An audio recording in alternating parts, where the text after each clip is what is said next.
Hello, everyone. This is Truby Chiavello, publisher and editor of Primo Magazine, and today's date is April 2nd, Sunday, Palm Sunday, and I'll be attending Mass later on tonight, 7:30. It's the last Mass in Washington, D.C.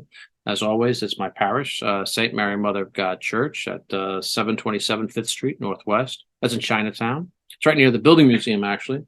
And if you want to attend a Mass on Sunday, last Mass given on Sunday, please come and check out St. Mary Mother of God Church. Well, today we're going to talk about the Oscars. Now, if you like my video, folks, please subscribe to our channel. It's great if we have people to subscribe to the Primo channel on YouTube. And if you like my video, please like it. It's always fun to have people come aboard.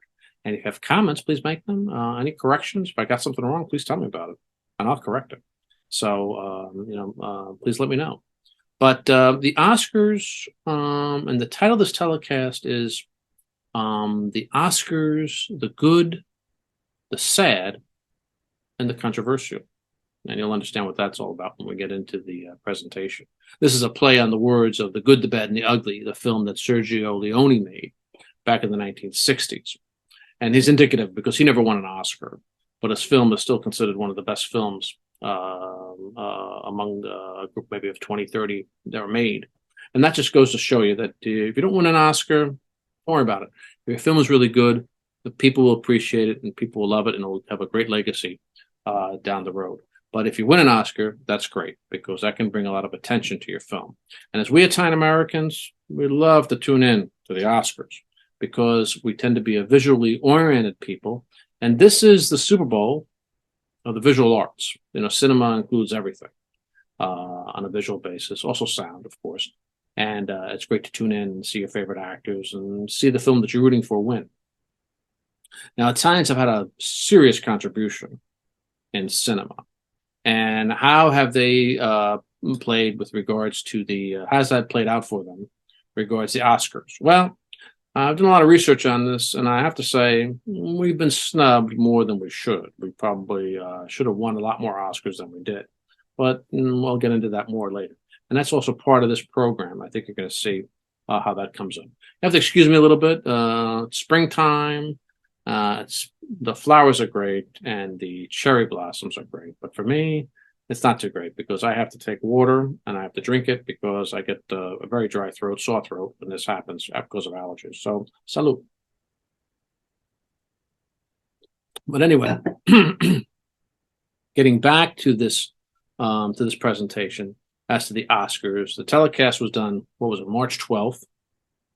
And the good news is the Russo Brothers, Anthony and Joe Russo, they've done a lot for Hollywood. When you look at the top filmmakers who have generated the most money for Hollywood, Anthony and Joe Russo are in third place, folks. That's big. Number one, Steven Spielberg. He's generated about $11 billion for Hollywood. Now, James Cameron, I like Terminator and Terminator 2. He's generated $9 billion. And the Russo brothers have generated $7 billion. That's a lot of money. They haven't been at it as long as Spielberg or as James Cameron. But, considering how much money they've made so far, it's quite impressive. They're most famous for 4 huge films that came out over the last 20 years. The Captain America, the Winter Soldier, the Civil War, the Marvel, Avengers, Infinity War, and Endgame. I saw those films in the movie theater with my kids and my wife. And it was incredible. It was almost like going to see Star Wars all over again. The reaction of the crowd, the enthusiasm people had, and the film were great. The stories were excellent. The characters, of course, were all over the comic books, and just putting it all together. All the special effects, all the scenes that they did, really quite impressive. So, they are deserving of serious respect in Hollywood, and they got it this year because they produced the film that won Best Oscar, and that was Everything, Everywhere, All at Once. And the film was given, the award was given And we had one person talking about it. It was producer Jonathan Wang. He was the key producer of the film. Now, Anthony and Joe Russo are listed as producers, along with Mike LaRocca. It was their company, Agbo. It's the film studio based in Los Angeles. Anthony and Joe are principals, and Mike LaRocca is he's the president of the company. And together they formed this company that was one of four companies that backed Everything, Everywhere, All at Once. So, when they got the award for the Oscars, the stage is right there and everybody's there because they had a lot of producers. I think they had over 10 producers, executive producers involved. And I don't think I couldn't see Anthony or Joe Russo. The camera was far away from it, so I couldn't see them. Maybe they were there. I don't know. But this Oscar is well deserved because they took a hands-on approach. Producers sometimes will put it all together for you. They'll get all the actors and actresses and all the people you need to make a film. But from then on, they'll just leave it off to the creators to do it. But in this instance, Anthony and Joe Russo took an idea of a film, which, as the title would indicate, was kind of quirky, was kind of peculiar, different.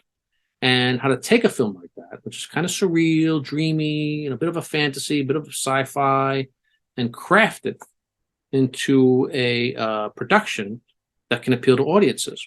Now, this film appealed to audiences. It was streamed. It wasn't done in the movie theaters. And it also appealed to critics, and it won an Oscar. So they must have done something well.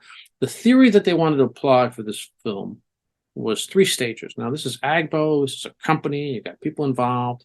You've got these people who come in. They have this interesting idea, these ideas they have, very creative, but can they make it into a film? So first step they said to the people was write a synopsis, write a summary, 2 or 3 pages, and get that to us. Just give us the guts of the film. And then after that, if they all agreed that this is something that they like, they understand it, it's a go-ahead, then they go ahead in stage 2 is they put together the dialogue and the characters. And if they all agree to that, then we're on to stage 3, which is the final script, and then we're off to film it. These are films that, are somewhat peculiar.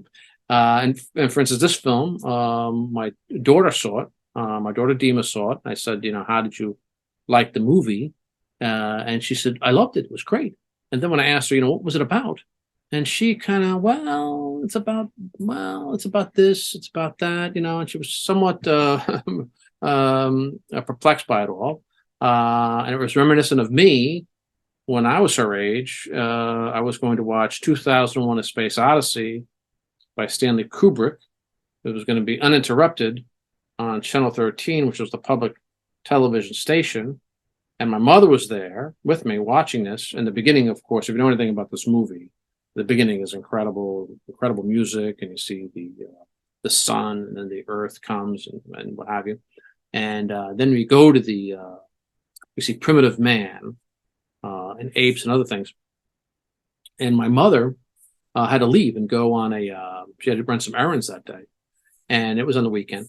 And when she came back, the film had just ended. And she said to me, she asked, so how did you like the film? And I said, I loved it. It was a masterpiece. And then she asked me, what was it about? And I looked at her and I thought for a second, and I said, I don't know. Because it was that somewhat surreal, convoluted, number of scenes. But I knew it was a great movie, and I ended up reading the book actually to get more detail about it. But the films like that, when you make them, they're good, they're great, in fact. But it's hard to structure that so that the audience can understand it and react positively to it. So the fact that Anthony and Joe Russo could apply this theory of theirs to films such as Everything, Everywhere, All at Once, which happens to be about an Asian American woman. She owns a laundromat in Los Angeles, and she starts going through parallel universes. Their approach reminded me of Alfred Hitchcock, because Hitchcock said that a movie is really just 1 or 2 scenes that appeals to you as a director or a filmmaker. And that's going to appeal to the audiences. And then you want to structure the film around those scenes. So you take, for instance, North by Northwest. You got Cary Grant dressed in a Brooks Brothers suit, and he's running for his life in a field somewhere, and some sort of airplane is coming after him to try and kill him. Incredible scene, thrilling, a little bizarre though when you think about it. But you can take a scene like that and structure the entire film around it. That's kind of what Hitchcock did.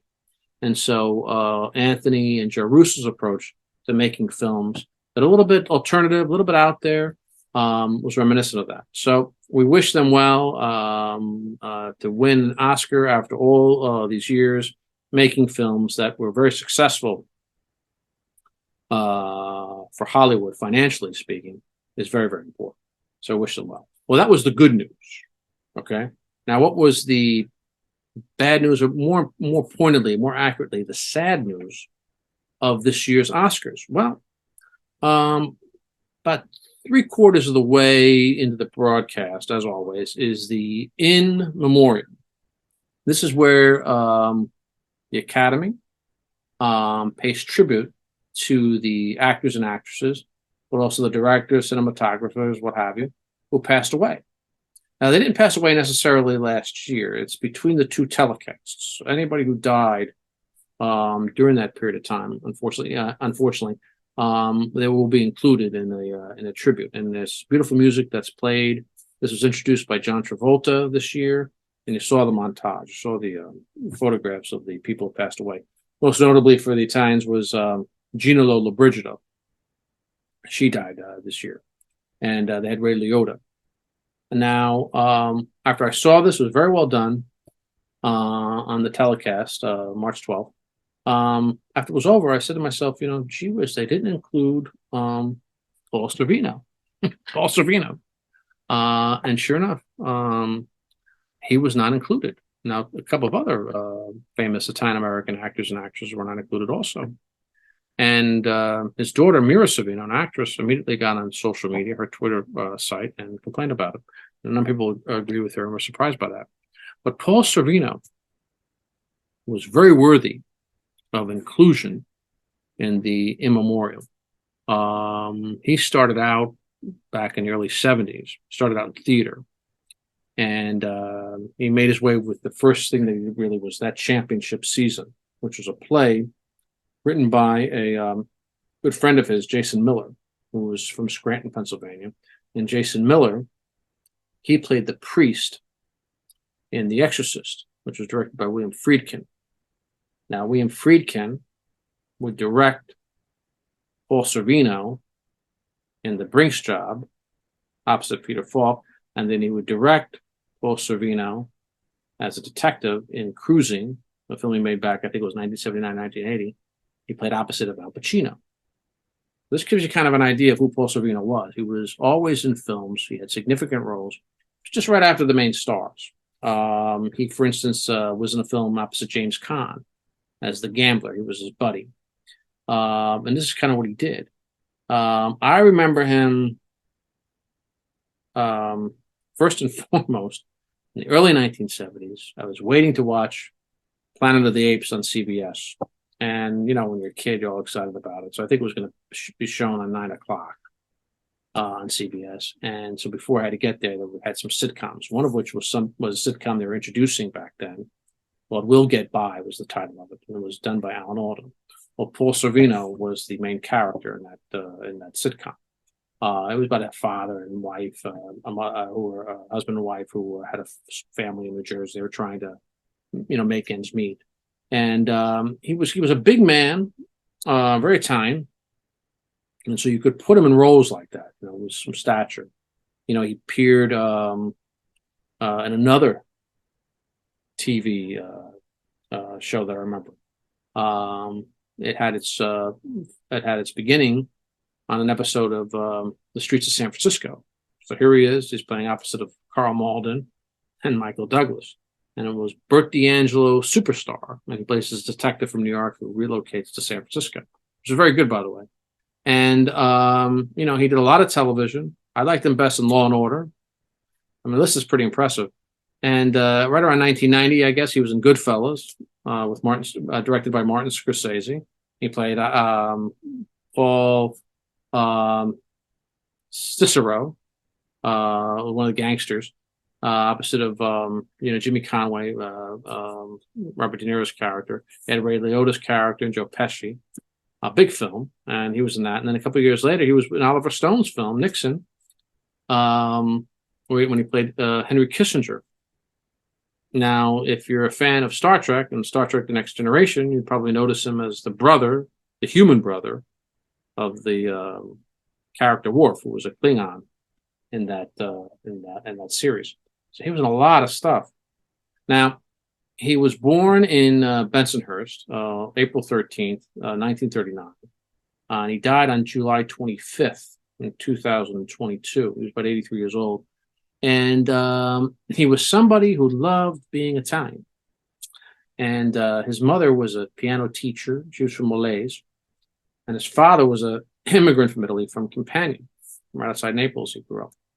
And, Paul Sorvino was born and raised in Bensonhurst. And he went on to take singing lessons. He spent about 18 years in singing lessons. And so he was an opera singer. And then he was a sculptor. And he was a poet who wrote poetry in the tradition of the Italian poetry. And so he had these Renaissance activities that he did. He was quite a good sculptor. He sculpted his friend who wrote that championship season, Jason Miller. And then when they made it into a movie, Mr. Sorvino was in that. It was about a basketball team. They had won the championship of the state, and they come back for a reunion, and they're older now. They go through some sort of midlife crisis, each of them. And he was in that movie. He played one of the team members of the team. Plays opposite Robert Mitchum, Bruce Stern, Martin Sheen, and Stacy Keach. So here's a man who's in a lot of movies with a lot of great actors, held his own, author at the time. And what's sad about it is that he wasn't included in the In Memoriam, of course.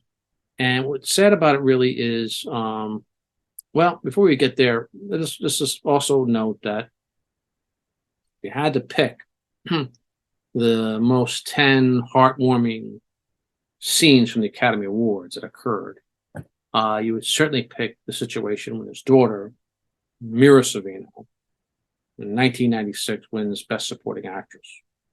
Now, she's a very young woman at the time. Her father has spent all those years in theater, television, films, blazed the trail so that she could have a very unique opportunity to star in Woody Allen's Mighty Aphrodite. And she won Best Supporting Actress. And she goes up there to receive the award. The first thing she does is pay tribute to her father. He's there in the second row, third row, whatever it is. He's overcome by it all. It's very time, of course. He starts sobbing. And it's a very emotional scene, very heartwarming. And so you would think because of that, and because of all those films that he's in, that special circumstances for the Academy Awards, they would include him in the In Memoriam montage. Now they include him on the website. If you go to the website, you can see the YouTube recording of that scene on the Academy Awards. And you see pictures of people that passed away. Now, some of these people were not listed in the actual presentation, but the photograph is there and his photograph is there. But he looks very young in that. I think just when he started out, so he doesn't attain the figure that that he's most famous for in his later years. But why it's particularly sad is that in an interview, he said to somebody, I forget who it was, that he hopes when he passes away that people don't remember him for the gangster roles that he did. He didn't do a lot of gangster roles, but the ones that he did were significant. Of course, Goodfellas comes to mind. He wanted to be remembered for his other acting roles that he did and for his other activities. As a sculptor, as a poet. I mentioned Jason Miller. He did a sculptor of this, of a friend of his who was his playwright, who also appeared in The Exorcist film. And since he was from Scranton, Pennsylvania, Mr. Sorvino did the sculpture for him, and it's there in the main square of Scranton. He had his sculpting studio there, Mr. Sorvino. And he wanted to be remembered for that. He wanted to be remembered for his acting that he did, of many roles that he took, that he participated in.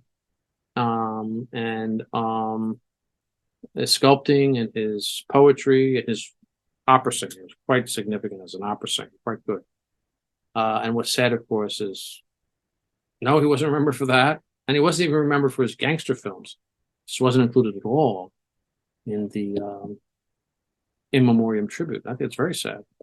But we pay tribute to him when he passed away. The Chiodo brothers, Rich Chiodo, wrote a wonderful piece for us because Paul Sorvino was in his movie Ciao America, and so he paid tribute to him. But that's just indicative of what it's all about. And you're going to ask yourself, well, gee whiz, why didn't it include Mr. Sorvino in the In Memoriam presentation? The reason for that is, folks, he's Italian. He's Italian. That's the reason why. And you can say, why is that? Well, how's the fact that he's Italian would not allow him in the In Memoriam? Well, Italian is not the ethnicity of contemporary journalism. What I mean by that is it's not the topical ethnicity. You want to talk about ethnic groups, you can talk about African Americans per se, Asian Americans, Latin Americans, what have you. But Italian Americans are probably not going to be included as what they consider a newsworthy, significant, trendy ethnicity to cover. And so if you have somebody who's going to put this montage together, I'm sure he must be in his 30s. That means he was born in 1990 or in the 90s, some period. He probably doesn't know Mr. Sorvino's work in the 80s and 70s. He was born probably after, Goodfellas. Now, if I'm wrong about this, can the Oscars please contact me? I tried to contact them to get some sort of understanding about their In Memoriam and why Mr. Sorvino was not included. But because he's Italian when he dies, it doesn't reach the consciousness of people who will do these things. Had he been another ethnic group, one that's more topical, quote unquote topical, you and I both know he would probably be included, even if that person's work wasn't as significant as Mr. Sorvino's was. So that's the reason probably why he was not included. This is an assumption I'm making, but I think I'm on pretty good grounds about this because they did include some other people as well in the In Memoriam. Now you go to the website, you'll see their pictures there, but on the actual tribute, they didn't include them. One of whom was Tony Sirico. Tony, who played Paulie Walnuts in The Sopranos, and he was born on July 29th, 1942, passed away on July 8th, 2022. And he was most famous for The Sopranos. He had been in some films and minor roles. He goes as far back as he appeared in Kojak on TV at one point in time. But he was born and raised in Brooklyn. And The Sopranos was big, huge. You maybe could argue, well, that really wasn't cinema. It was cable television. Nevertheless, he was a significant person, I think. Recognizable, and I think he should have been included. But also Cindy Williams was not included. Now, Cindy Williams, the reason why I smile is because she's most famous for Laverne and Shirley. She played Shirley opposite Penny Marshall, who also was Italian. Now, Cindy Williams, her mother was Italian. Her mother's name was Francesca Bellini before she was married. And Cindy was born and raised in Van Nuys, California. Now, her career wasn't as extensive as Mr. Sorvino's, Paul Sorvino's career was, but she was in two movies of the 1970s that were very good and that were very, very significant. And that was American Graffiti, that was done by George Lucas, and Francis Ford Coppola, that was The Conversation. Now, those films are very important to those two filmmakers that had a tremendous impact in Hollywood. Before Star Wars, you have American Graffiti. That was done, 1973 of it. And George Lucas had to prove himself in order to win the trust of the studios to allow him to make a film like Star Wars in 1977, which was quite amazing. It was something that had not been done before. The technologies that was involved would be very unique. So he had to win their trust. And he did that by making American Graffiti, which is about 18-year-olds in early 60s in California. They're about to go to college. They're riding their cars all over the place. And it was a film that wasn't special effects oriented. It really was just, you had to have the acting, you had to have the dialogue. And it starred Harrison Ford, Richard Dreyfuss, Mackenzie Phillips, a number of actors and actresses. But the two main characters was Ron Howard. This was before Happy Days, and Cindy Williams. And you really had to depend on the actors in this film, and they did a very good job. And because of that, and because the other actors was also, the American Graffiti was a success, enough for George Lucas to go on and make Star Wars. So that's very significant. But another film that she was in was The Conversation. That was filmed mostly in San Francisco. That was in 1974. And if you had to pick the top films by Francis Ford Coppola, you'd pick Godfather 1, Godfather 2, and then you would pick The Conversation, a very good film.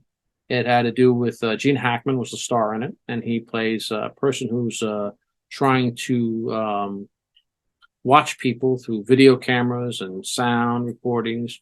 He's almost like a private investigator.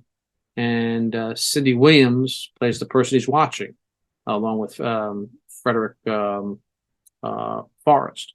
And there's a scene there where he's, trying to check him out, and he brings back the recordings, and it turns out they're afraid that somebody's going to try and kill him. And so he's worried about that, and that's part of the mystery of the film. It's a very good film if you ever get a chance to watch it. But she played a very significant role in that film. And that was one that was very successful for Francis Ford Coppola, and it really established his credentials to solidify what he did in The Godfather and Godfather Part 2. So I think because of that, she probably should have been involved. She also should have been included in the In Memoriam category. Now, excuse me.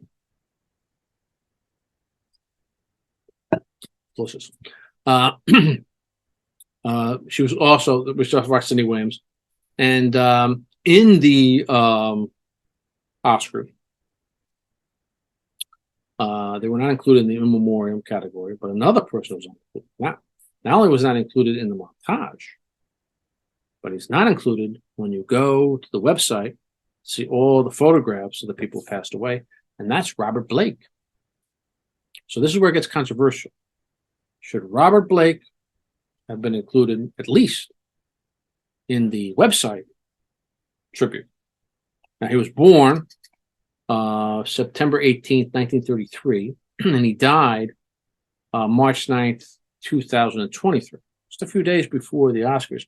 And Jimmy Kimmel was the host, and he made a joke about it because, Robert Blake was not included in the In Memoriam.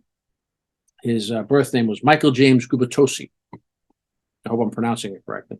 But he was in Nutley, New Jersey, where he was born. That's right across the river from where I grew up, in Rutherford, New Jersey. And his family moved to Hollywood, California at the time.